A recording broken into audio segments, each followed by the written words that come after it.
guys, this is Matt Brunet, and welcome to Movie News Weekly, hosted by FilmBook.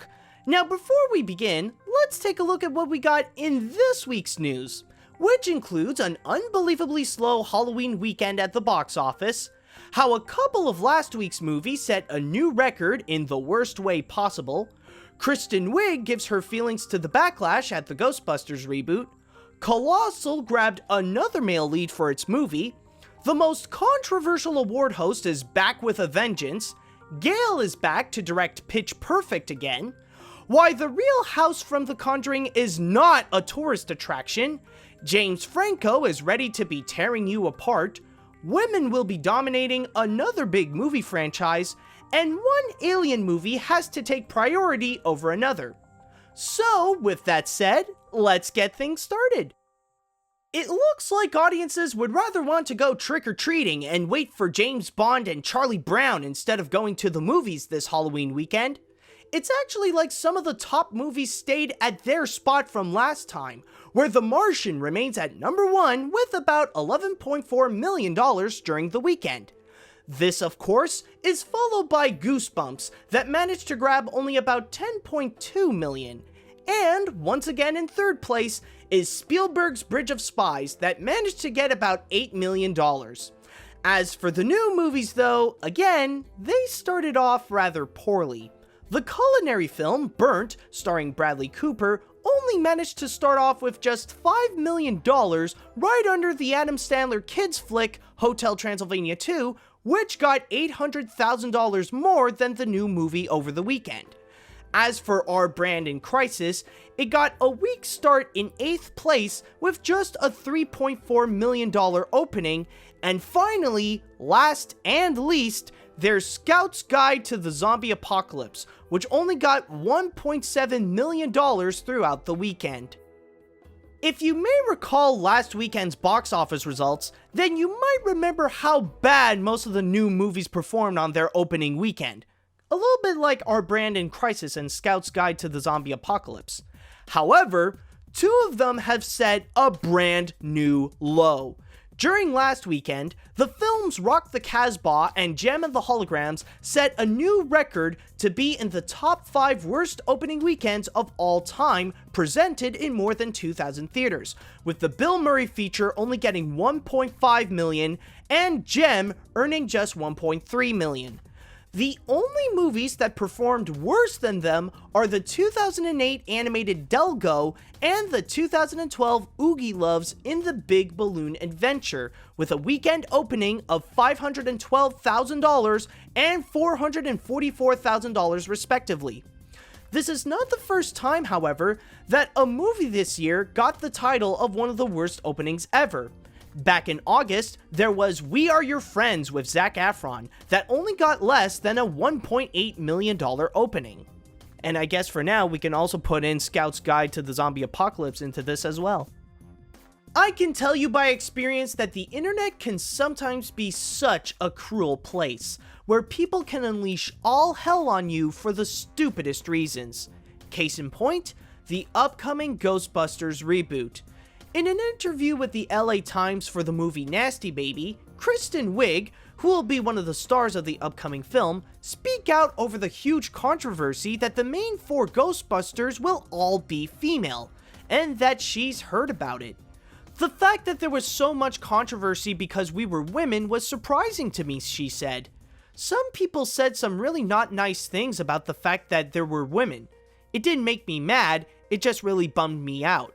We're really honoring those movies. Back when the reboot was announced and the controversy began, director Paul Feig attacked back by saying that the commenters wrote some of the most vile, misogynistic stuff I've ever seen in my life. But despite the backlash, maybe things will turn out alright when the Ghostbusters reboot will be hitting theaters July 22nd, 2016. Nacho Vigalondo found another ingredient for his crazy concoction, and it involves a Downton Abbey star. Dan Stevens has signed up to be one of the main roles next to Anne Hathaway and Jason Sudeikis in the upcoming sci-fi film Colossal, which Vigalondo is writing and directing. The movie follows a down-on-her-luck woman played by Hathaway back in her hometown who discovers that she is somehow connected with a giant monster that appeared and is causing trouble. Stevens will be playing the ex-boyfriend who now has to work with her in order to stop the monster. The next major motion picture he will be appearing will be the 2017 live-action adaptation of Disney's Beauty and the Beast, where he will be playing the Beast next to Emma Watson. He's chaotic, he's brutal, he's controversial, and he's back! The HFPA announced that Ricky Gervais will return as the host for next year's Golden Globe Awards. Back when he first got the gig in 2010, he was making major headlines and ratings, despite the HFPA president, Philip Burke, feeling like he went too far.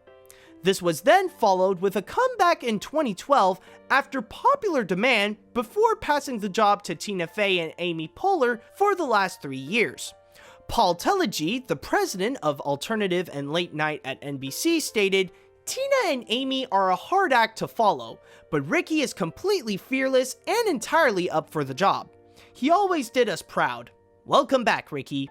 Funny enough, Gervais swore that he would never host the Golden Globes again, but that vow will quickly end when the award show will be presented on January 10th, 2016. She has to double check a few things before committing to the project, but now everything seems to be all good. Elizabeth Banks is set to go back and direct the third installment of Pitch Perfect. Beforehand, Banks was the director of the second movie, which managed to gross $286 million worldwide on a $29 million budget. Although she is officially attached to the project, she is also in negotiations to be the director of Universal's Red Queen and Sony's reboot of Charlie's Angels. The cast of the franchise, including Banks, like Anna Kendrick, Brittany Snow, and Rebel Wilson, are all set to return along with writer Kay Cannon. Pitch Perfect 3 is set to sing in theaters on August 4th, 2017. You know what's even scarier than creepy dolls, ghosts, and a haunted house? A lawsuit, that's what. Norma Sutcliffe and Jerry Helfrich are suing Warner Brothers for not really doing their job of protecting them and their address. You see, the couple actually lives in the house whose history was loosely inspired to make the 2013 James Wan film, The Conjuring. Ever since that movie was released, fans have been trespassing the property, which resulted in the loss of their privacy. Sutcliffe added, "I've had fences broken down and had people try to break in. I fear the worst every single day. It won't end. It's like Amityville. Can you imagine the horror of trying to sell this house?" So far, Warner Brothers have yet to receive the case, so we'll see and pray of what will happen to the future of this couple's security. Soon it will be time to talk about our sex life and go eat, huh? New Line Cinema is in talks to get James Franco's The Disaster Artist, based on the book of the same name by Tom Bissell and Greg Sestero. The whole story depicts the true events of the making of one of the worst movies that gained such a huge cult following, The Room, which Sestero also starred in. Franco will not only be directing it, but he will also star as The Room's mad genius creator, Tommy Wiseau, while his brother Dave plays Sestero. Also with Franco, his friends Vince Jolivet, Evan Goldberg, and Seth Rogen are producing the movie, and the latter is in talks to also star in it. Hopefully, if it all goes well, the boys will be playing catch with a football in their finest tux when production starts on December 7th. It's pretty clear now that women are taking over big franchises.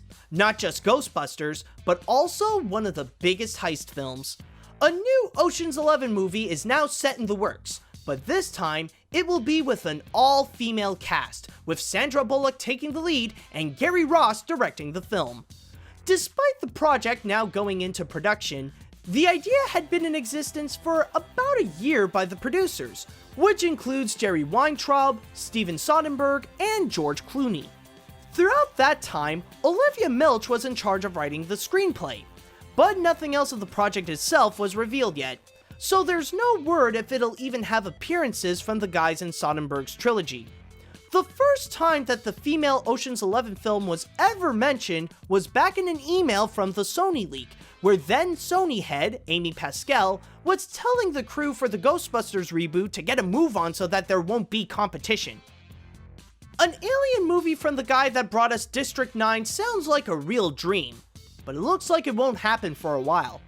After Ridley Scott decided to go work on the sequel to Prometheus called Alien: Paradise Lost, Neil Blomkamp went to Twitter and announced Alien is kinda holding/pending Prometheus 2, so I shall be working on other things, as much as I love the Xeno and Lieutenant Ripley.